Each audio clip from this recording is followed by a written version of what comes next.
if he manages to lobby other nations to move their embassies to Jerusalem, Israel's Prime Minister Benjamin Netanyahu will have ensured global recognition of the contested city as his nation's eternal capital.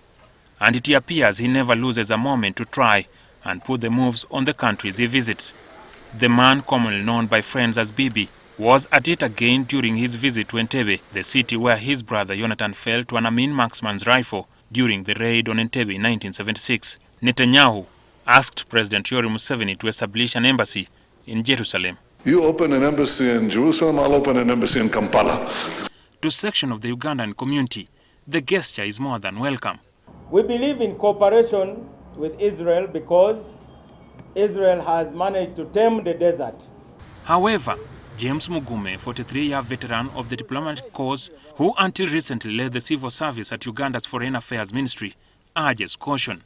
We would have to think twice before opening an embassy in Jerusalem. If we were to open, which already have relations, it would have to be, in my view, Tel Aviv.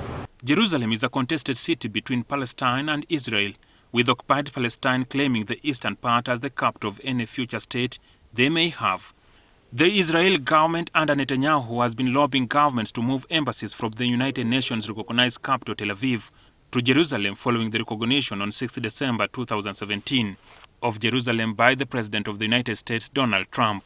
The U.S. shifted its embassy from Tel Aviv to Jerusalem, but the rest of the international community is hesitant about legitimizing the claim. So what Prime Minister Netanyahu is now doing is doing public relations, going around to brief other countries what happened between America and Israel, and definitely would want support from many countries as possible, and that's why he came to Uganda. Establishing an embassy in Jerusalem would be a huge about turn for Uganda, which is a member of the Organization of Islamic Community, United Nations, and the Non-Aligned Movement. According to the United Nations resolutions, the annexation of Jerusalem is an illegality. Museveni's response to the request by Netanyahu was cagey. There is a part of Jerusalem which, under the partition plan, was in Israel. So at least that one is not part of the arguments. The establishment of embassies for many nations is guided by the presence of citizens and business relations between countries, among other reasons.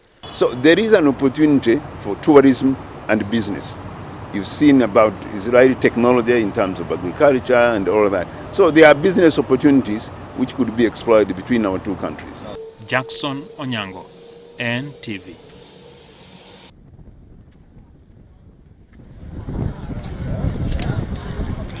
This is a part of the 200